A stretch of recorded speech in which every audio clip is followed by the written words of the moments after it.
You are watching In Conversation This Week with Miceal O'Hurley.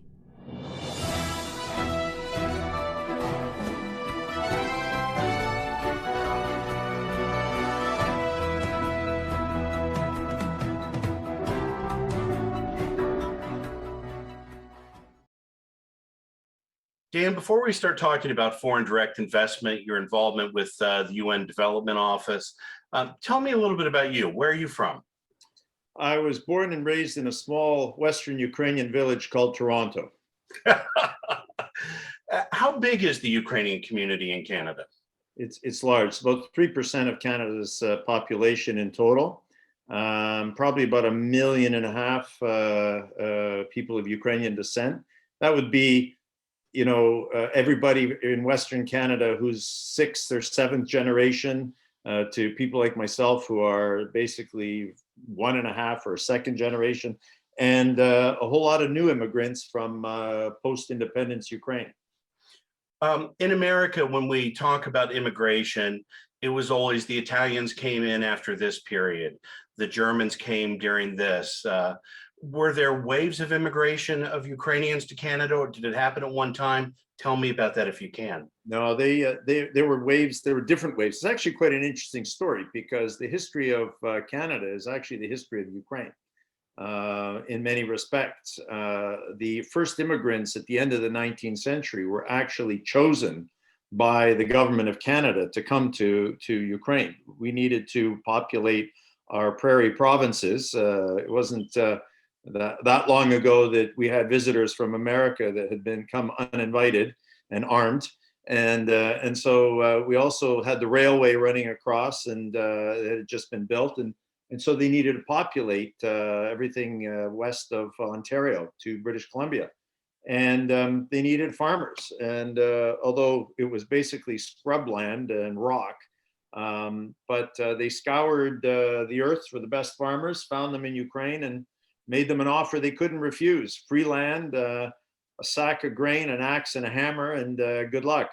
And that's how the first immigrants came. And there was a second wave, was so end of the 19th century, 1892 to 1914. And then the Canadian government interred a lot of the Ukrainians as enemy aliens because they came from what was then the Austro-Hungarian Empire. That was a big surprise to the Ukrainians. And then there was a second wave, which is where my maternal grandparents came over between the wars.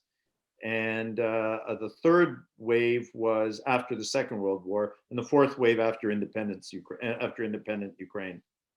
Now that I know a little bit about you, tell me about what brought you to McGill Law School. I was also always looking for something a little bit different. The fact that McGill offered both a common law and a civil law degree was interesting to me. So I have 2 degrees. I have a double law degree in common law and civil law. Civil law, of course, being the Quebec has a separate system, legal system based on the continental system in Europe, and of course the common law system being derived from the Westminster system in Britain. So that was very interesting for me. Plus, Montreal was after Toronto. Toronto's still a pretty boring place back then. It's hopping now, but Montreal was arguably the most exciting city in Canada at the time, and I certainly do not regret for 1 minute going there. But it was interesting because it was. There's a saying that if you want to make God smile, just tell him about your plans. And when I went to McGill, I had planned to become a constitutional litigator for the federal government. I love constitutional law. If somebody told me I'd spent most of my professional career in Eastern Europe and in Ukraine, I would have, it was the Soviet Union at the time. I would have, told them they're crazy. But actually, having the double degree, having the common law, civil law approach gives you a different kind of a worldview. And when Ukraine became independent, I started my articles in Toronto, and then I went to a very good law firm in Toronto, Faskins. And but when Ukraine became independent, that was kind of interesting as well. And as it turned out, one of our clients was the Canadian Banknote Company, which prints Canada's currency and currencies for other countries. Canada was very fortunate at the time of, or Ukraine was very fortunate at the time of its independence to have as Canada's Governor General a Canadian of Ukrainian origin, Raymond Natishin, who basically said to the Prime Minister of the day, Brian Mulroney, look, if Ukraine does a referendum that is in accordance with international standards, free and fair, then we should be the first country to recognize its independence. The polls beat us by a couple hours on the time difference, but Canada prides itself as being the first Western country to recognize Ukraine's independence, and that was huge for Ukraine because it was still viewed as part of Russia in many people's minds. And to have a G7 stalwart country like Canada step up, it really forced the Americans' hands and the hands of many European nations. And it was, it was really a fundamentally important step in Ukraine's road to full independence. But Canada gave, as soon as Ukraine declared its independence in August of 1991, Canada extended a line of credit of $50 million to what was then the Parliament, because it was still the Soviet Union, right? I mean, and the first thing that the Parliament did was say, we want to buy a currency. We want our own currency, the hryvnia, which is a very ancient currency. It was the currency of Kievan Rus 1,000 years ago. Which was the antecedent of the modern Ukrainian state. And that was the first deal I did in Ukraine. I acted for the Canadian Banknote Company. They were a client of our firm. And yeah, it was just a wild ride. I was sitting there in Toronto watching the sheets roll off the press and I just thought, wow, if my grandparents could see this, that's pretty. That'd be probably a validation of everything they lived for. So at about this time, you got involved with the UN Development Agency. Tell me about that, if you will. Well, it was actually again a confluence of circumstances. I mean, there weren't a lot of people crazy enough from the West to come to Ukraine in 1991. I mean, I think it probably were a handful of us. I mean, I was still based in Toronto, but I was starting to travel more and more frequently. It was great fun. You're building a country from scratch. I mean, there's no institutions of state. There, it'd been a colony for hundreds of years. So everything had to be built from scratch. And, there's no template for doing that. And I got involved in setting up a legal foundation that George Soros ended up funding. And then one of the people that we set this up with became the Minister of Justice once he had basically engineered Ukraine joining the Council of Europe in 1996. And in accordance with joining the Council of Europe, you have a whole slew of terms of accession that you have to complete. Simple things like a new constitution, a new civil code, reform of the procuracy, a new judicial system, just stuff you do every day in a country, stuff that takes hundreds of years to do in another place. And so all of a sudden we needed assistance. And my colleague who became Minister of Justice, he said, look, I can't do this alone. I need your help. He said, I don't know what to do. And I said, I don't know what to do either. I mean, I'm a lawyer. I know how a law firm works. I've never had any government experience. But it turns out had I had government experience, I probably would never have done what I did. But unencumbered by any knowledge or fear of failure, because I mean, how could you fail in a place that's starting from nothing? And I was approached by a number of so-called donors, agencies, CEDA, the United States, USAID, DFID from the UK. And they put a package together that ran through the UNDP, United Nations Development Program. So I became essentially an employee of the UNDP, funded by using the UNDP's convening power, as they call it, funded by a number of countries to basically, I became the chief of staff of the Minister of Justice of Ukraine in 1996. And our plan was basically the terms of accession to the Council of Europe, many of which are, being developed. Not everything happened all at once. But we got a new constitution passed. We did do a new civil code for Ukraine. Actually, Miceal had a big impact on that too, because it was very much cutting edge.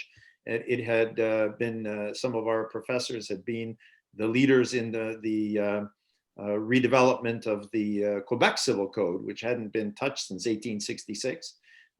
So the Dutch played a big role. It's actually one of the most modern civil codes in Europe today.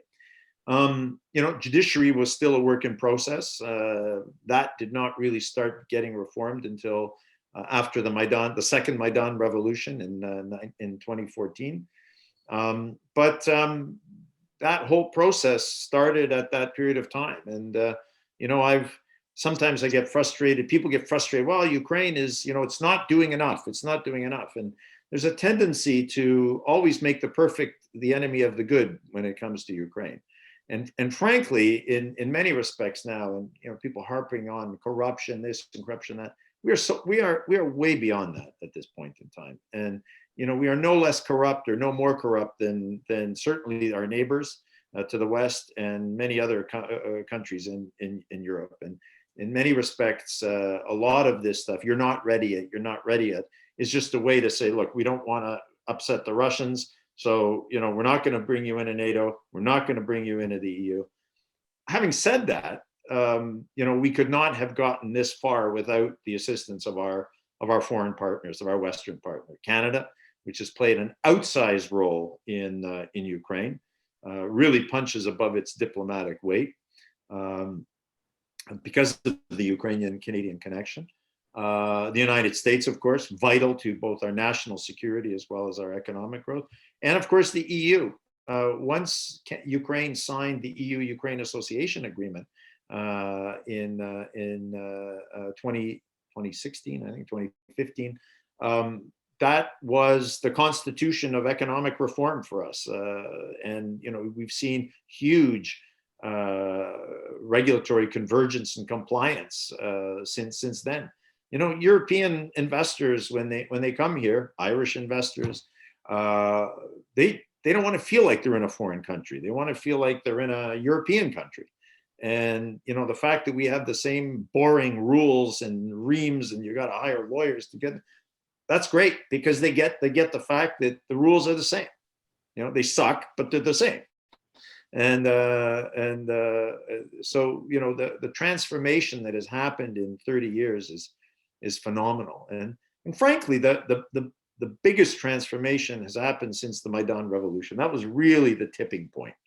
And I think Ukraine is, when I was head of Ukraine Invest, I made this argument all the time that there's no country in the world that has done more to reform its institutions and its economy in the years since 2014 than Ukraine has. Dan, I want to cut across you for a second and ask about this, because it's something that concerns me.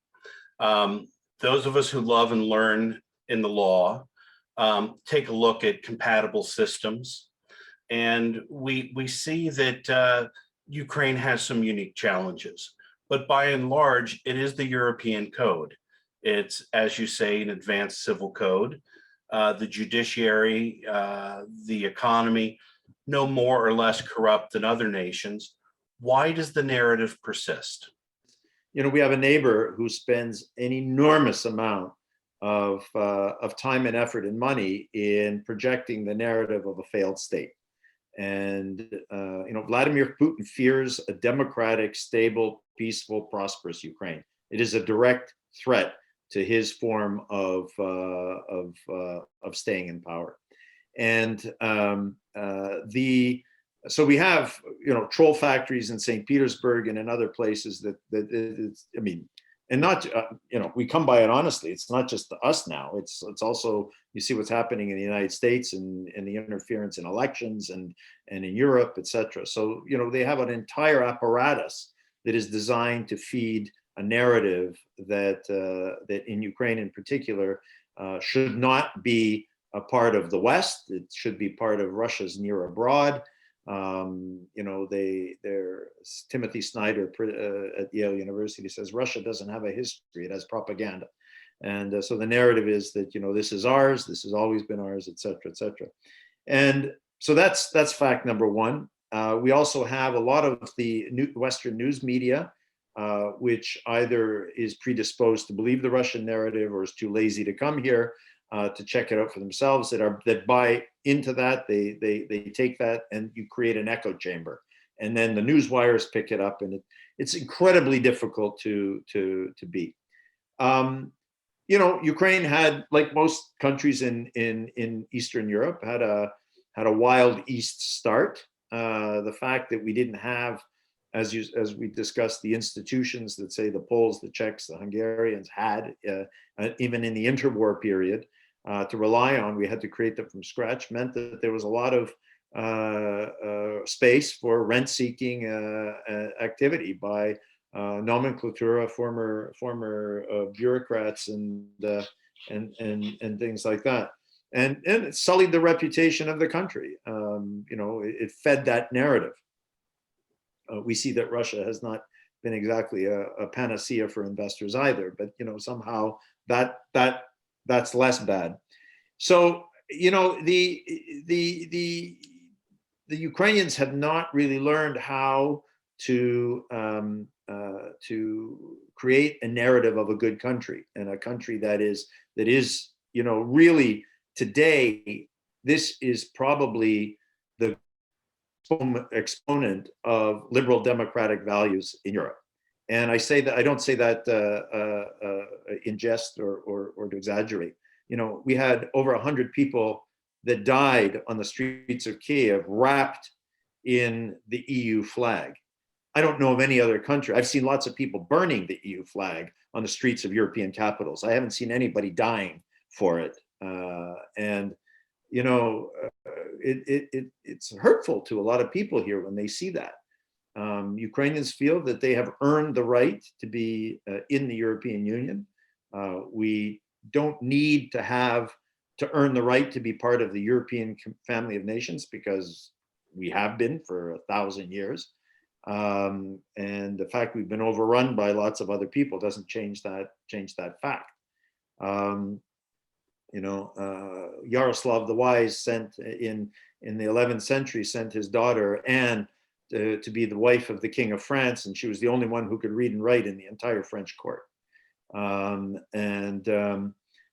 So there's a long history here. We're a very old nation, but a very new state, and the challenge is building that state and continuing to build it along the lines. As I said, the Maidan was the tipping point, and I think the grant of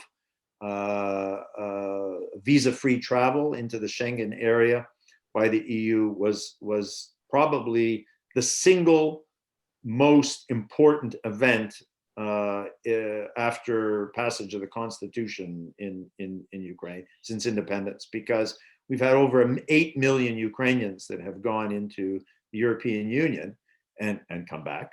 And they now, the youth, the millennials and the Gen Z, these are the kids born almost at the end of the Soviet Union or born in independent Ukraine now, and they're starting to vote. They're the guys who are in IT, and ladies who are in hoodies and driving our world-renowned IT sector.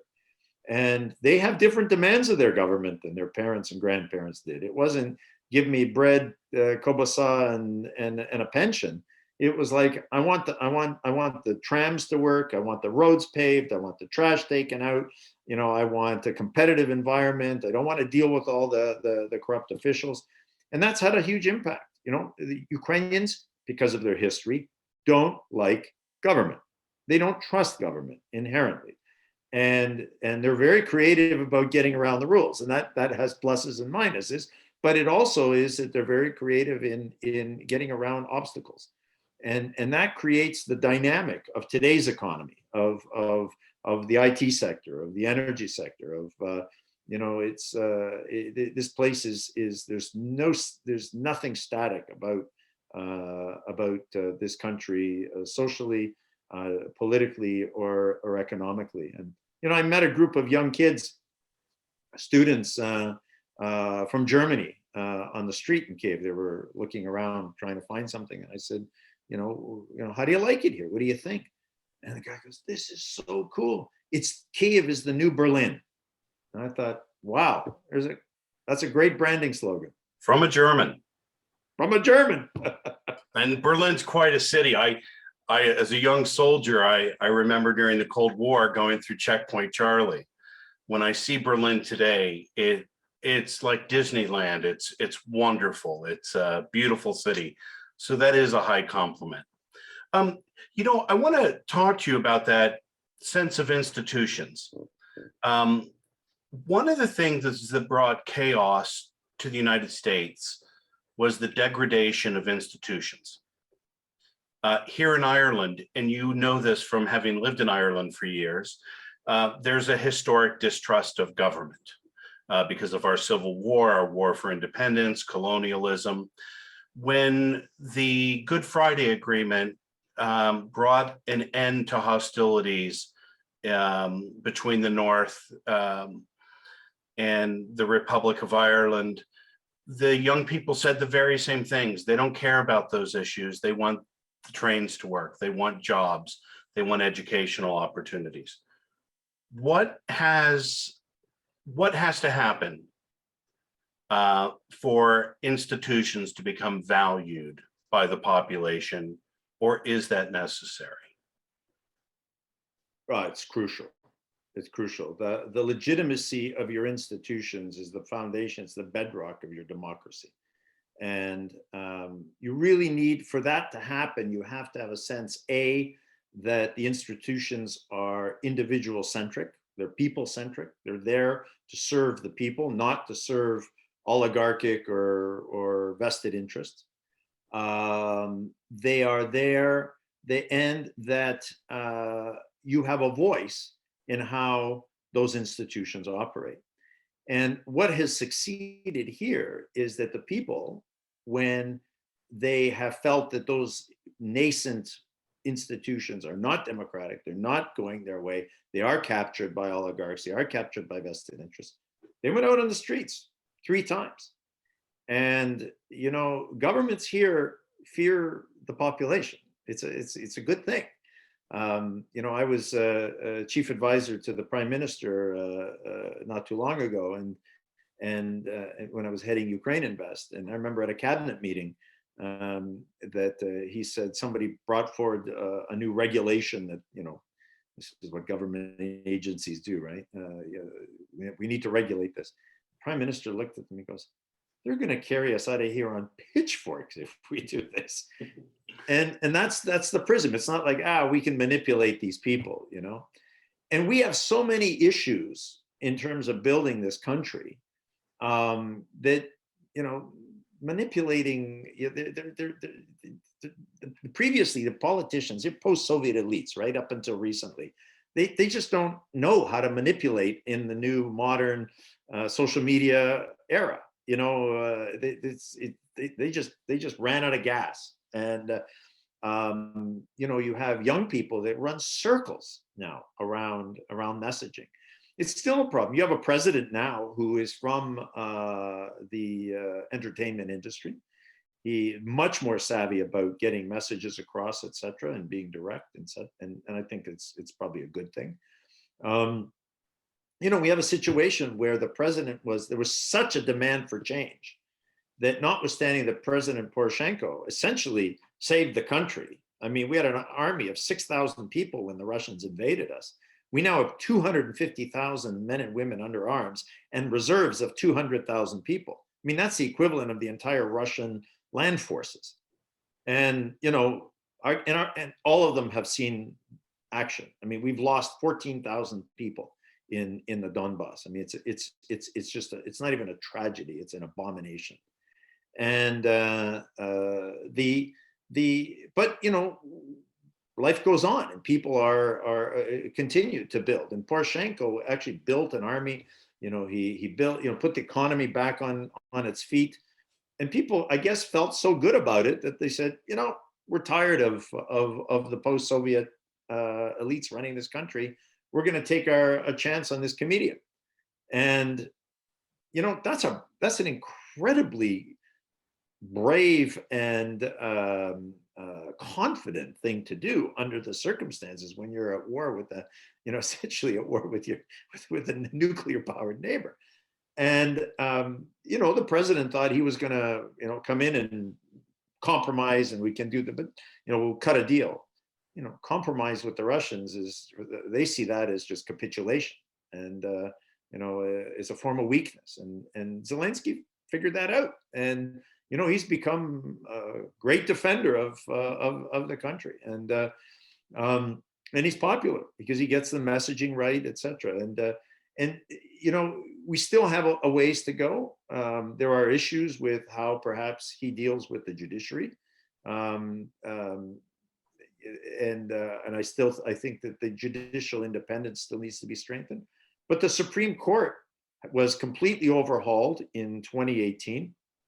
In 3 years, it's heard over 100,000 cases. My wife is a Supreme Court judge. For me, it was an administrative court judge. It was a huge test for me whether this system was. She's never been a judge, but she came from academia. And I thought, there's no way they're going to let somebody like that in. It's all closed shop, etc. She made it through. And I thought, okay, let's give it a shot. And, in all these 100,000 cases plus, there's not been one hint of corruption at the Supreme Court level. And so that institution is actually putting roots in. When you look at, maybe it's not polite to say, but when you look at what's going on in Hungary and Poland right now, it's scary. I mean, our judges at the Supreme Court level have more independence than theirs do. And we still have to finish, and I think the president is trying to do this now, is finish the reform at the lower courts and the appeal courts. I was talking to a friend of mine who's a CEO of a foreign bank here, and he said, I don't know what people are going on about the courts. He said, we haven't lost a case in 5 years. I haven't lost a case. And, most of the cases were in the last 3 after the new Supreme Court started. So you have lots of issues perhaps at the lower courts, but the lower courts also understand that they can be held to account now. It's a crapshoot because you can't bribe the judges at the Supreme Court. They're well paid, their independence is guaranteed, and it's working. I think the right of appeal and judicial review that work in a judicial system that allow for it, that's robust and transparent, is critical. And I do see that as having developed in Ukraine over the past few years, despite the narrative. There is work to do, though. I want to talk for a minute then, because I know our time's running short. You were with Ukraine Invest. Tell me about Ukraine Invest, and tell me why, in the midst of all we've talked about, people continually see Ukraine as a good place for foreign direct investment. I was asked by Prime Minister Groysman to join him as his. This is in 2016. I was the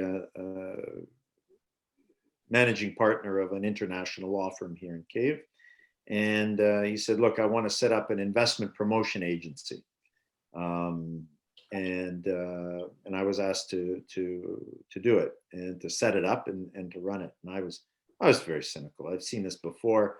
It's been tried here. It became just a vehicle for special interests and things like that. But I also saw that the narrative of the country and the economy was not going the way I would have liked to have seen it, especially, as somebody who represents foreign investors in Ukraine. And my father always taught us that if you think you can solve a problem, and you decide not to participate in solving that problem, you become part of the problem. And so I said, okay, I'll do this for a year. But I said, the only way I'm going to do it is if you give me a word that you're going to support me, because I can't do this on my own. And he did. And I was very fortunate. I was working with a fantastic lady, Oksana Markarova, who was Minister of Finance then, and she's now Ukraine's ambassador to the United States. And she and I put Ukraine Invest together. She was also the government investment commissioner. So we had to, and I had to give a speech to the cabinet, broadcast across the country. And I said, look, we will only succeed together if all of you and your agencies start treating foreign investors as you would guests in your own home. I mean, you don't charge a guest for the fork. You don't charge a guest to have a glass of water. You don't charge a guest to go to the washroom, right? You treat them like you would gold or her. And I realized, because of my own experience as a lawyer in Ukraine, that the first order of business was really to clean up the problems that existing investors had in Ukraine, because until you make your existing investors happy campers, you can't sell Ukraine to foreigners, because they're going to think, okay, this guy's gaslighting us. This is his job. He can put two sentences together. I'm going to call up somebody else in this area and see what they say. And there were a lot of problems. And we focused on dealing with those problems, removing some people from government, from agencies at the local level, at the national level. Deregulation. There was a massive deregulation push that was made by the Groisman government. So it cleared, the table for making a level playing field. Bringing transparency into government finances, etc. Public procurement, Prozoro, which was won an award. I didn't even know you could win an international award for public procurement, but there you go. And so you start bringing transparency in the process. You can't hide things. Fighting corruption is actually quite simple. You shine light in dark corners. And over the course of, I actually stayed for 3 years, not one, because I had the support and we were moving on, and we could see that our clients, if you like, are the business associations, the businesses in Ukraine. They were responding. They felt like they had an interlocutor in the government, and that things were getting better. We unlocked over $3 billion of investment that had been gummed up inside the system. And it allowed us to, in my last year, just really start putting a push on bringing in new investors. And one of our signature victories was enticing Head, the sporting goods company, to build a new plant in Vinnytsia in central Ukraine, to build a plant to produce skis, boots, and bindings. It's a semi-automated plant, high skilled workers. Vinnytsia is sort of the showcase it's the poster child for what a European city in Ukraine looks like. And it's 400,000 people south of Kiev. But as one investor said, the officials here carry me on their arms. Anything I want, I get. They take care of all the permitting. They take care of all of the infrastructure, and I just have to build my plant. They let me get on with it. Highly skilled labor, etc. And there are other places. There's Dnipro. There's Odessa has its own issues, but it's also a major part of any port is. Dnipro on the left bank, really trying hard, because there's this mindset that you can't cross the Dnipro River because you're going to get, there's shell fire right on the side of left bank, and that's just not true. The conflict is very, very confined to a very, very specific area, and it doesn't spill over. So Dnipro is trying hard. Vinnytsia, Lviv, of course, in Western Ukraine, it's sort of really the IT capital of an innovation technology capital of Ukraine. Kharkiv in Eastern Ukraine, has the leading universities in Europe, some of them, and technical universities. And we were working with all of these areas to try to create competition between them to get people to come in, and it's worked. And I'm very happy to say that my successor in the new government has continued this, and great success. They invited me. I was just speaking in Vinnytsia last week on Friday at a Ukraine Invest conference that they do. We started this thing, Ukraine Invest Talks in the regions, and they do this with the local governments. And I'm very, one of the key objectives that I had that I'm very happy that has worked out is I was very concerned that after I left, because I knew I had a shelf life, like 3 years I didn't even expect. But governments change, and you change with the governments. It's not normal. But I was really anxious that Ukraine Invest continue, and we tried very hard with Oksana to institutionalize this, making this body under the Prime Minister himself. So this is actually a lever that the Prime Minister has, and you can only be effective in this way across government if you have this kind of a status. And the new Prime Minister maintained that. Prime Minister Miceal has been a great supporter.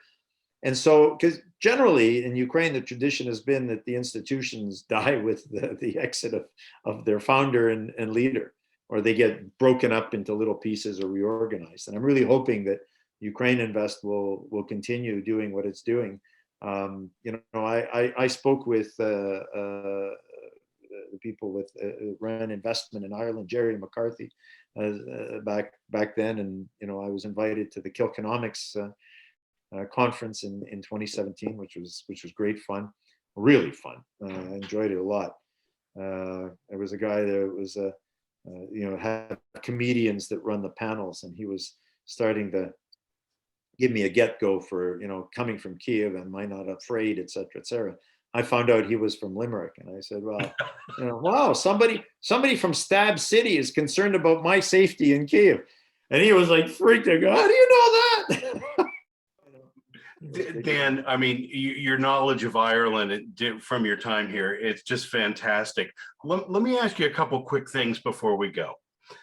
We've talked about what Ukraine's done to create a fertile field for foreign direct investment. What are the hot points for the investors? Yeah. Look, Ukraine is the size of France. It may even be slightly bigger. It's one of the largest, if not the largest country in Europe. And it needs everything.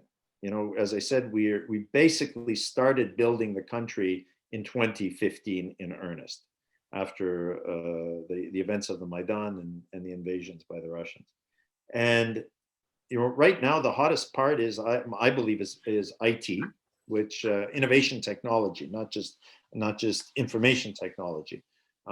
Ukrainian engineers people may not be able to find Ukraine on a map of Ukraine, but everybody knows about Ukrainian engineers and how creative they are, and they're in high demand. And we've had a huge boom here. The entire Mercedes-Benz entire infotainment system is built in Ukraine. Ring, the doorbell app was developed here, and so much more. At scale, I would say that infrastructure now, roads, rail, anything to do with transportation, logistics, we are integrating every day into the EU. We are part of the EU supply chain in a very material way, especially auto parts. We have entire automobile clusters in Ukraine that service. I mean, 30% of German cars have Ukrainian parts in them. And so this integration in the road networks, the rail networks, the container traffic that's taking place.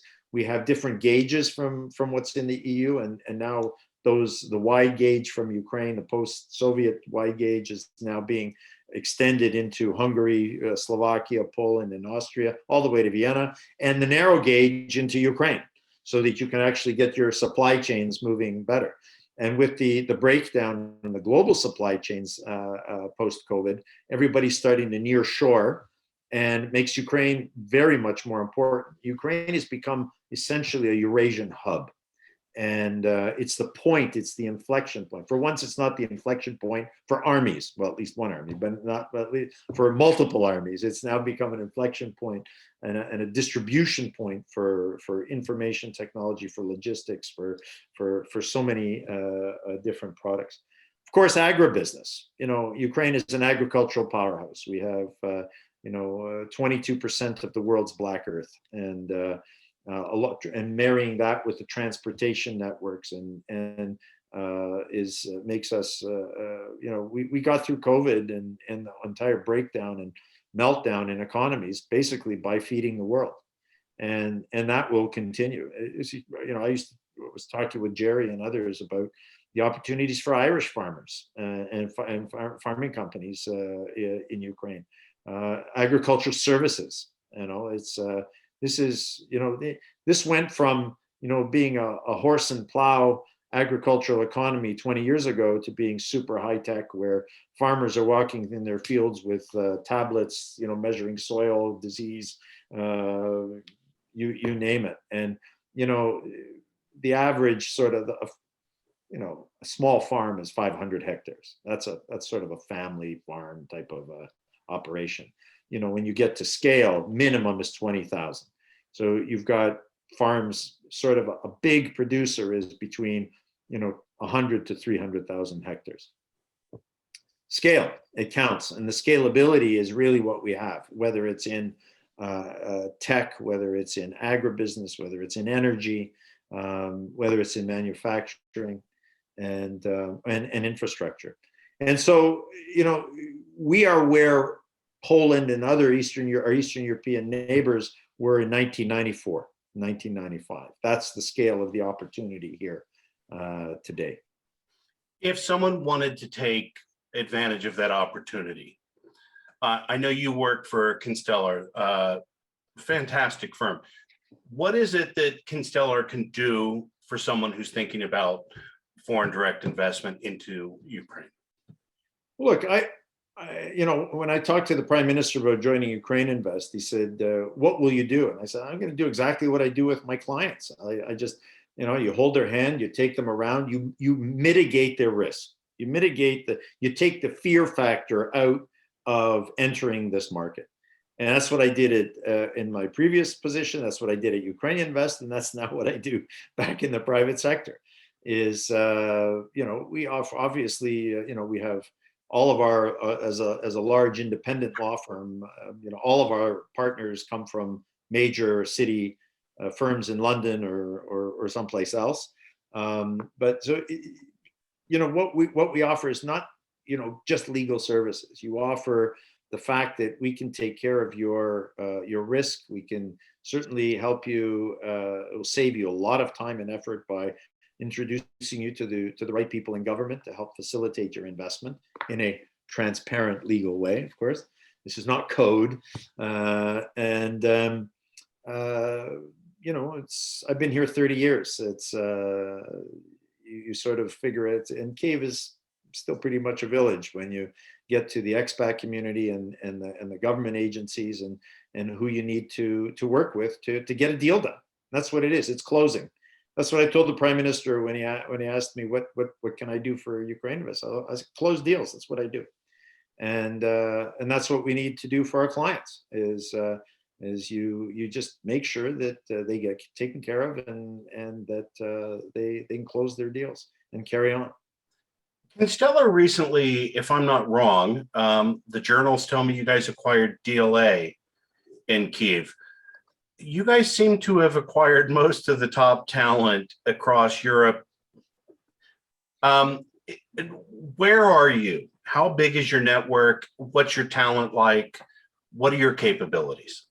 Well, one of the reasons I joined, I was asked to join, was because Kinstellar wanted to expand globally. It's obviously, take Kinstellar, it's an anagram of Linklaters. This was the old Linklaters practice in Central and Eastern Europe. I knew them because one of the founders was one of my classmates at law school, Jason Moog. There's a whole McGill mafia in this structure. But Yeah, we're very, very expansion oriented. We're an emerging markets firm. This is all we do. We do not go into those markets where many of our major referral law firms are, or they really don't want to be. We have a sister firm in Southeast Asia, DFDL, that we work closely with. We're both part of a single holding entity. So we've got coverage. We have coverage in this part of the world in 11 jurisdictions, 10 jurisdictions, 11 offices, Central and Eastern Europe, including Ukraine, of course, Kazakhstan and Uzbekistan and Turkey. In Southeast Asia, we're in Thailand, Bangladesh, Myanmar has its issues right now, and some other places. The firm is based in Singapore. So, what we try to offer clients, aside from local assistance, is we want to help them across jurisdictions. So if you have a regional approach, or we're bring deals to them saying, hey, you might be interested in this. Why don't you look at, I just heard this from our Bulgaria practice, or I heard this from our Kazakhstan practice, where somebody would say, we're looking at this or that. We're not in Poland because we get a lot of referrals from Poland, and we send a lot of work to Poland, to our partners in Poland. So it's all about what the client's needs are, and we're expansion oriented. DLA Piper was an excellent acquisition for us. Fantastic lawyers. They were top in this market. DLA decided to exit Ukraine for strategic reasons, and they clearly did not. They still have lots of work in this market. And they wanted to keep that group together at scale. And they clearly couldn't go to one of their global competitors who may be in this market. So as an independent international firm, and they knew that we could guarantee the quality, and they felt that their practice would feel at home here. And basically that's what my job is to facilitate the integration of our two offices, which has gone very, very well. It's going superbly, actually. We're now arguably, if not the largest, one of the largest law firms in the country. But that's a challenge. Certainly something I'm not sitting back and going, oh yeah, come to us type of thing.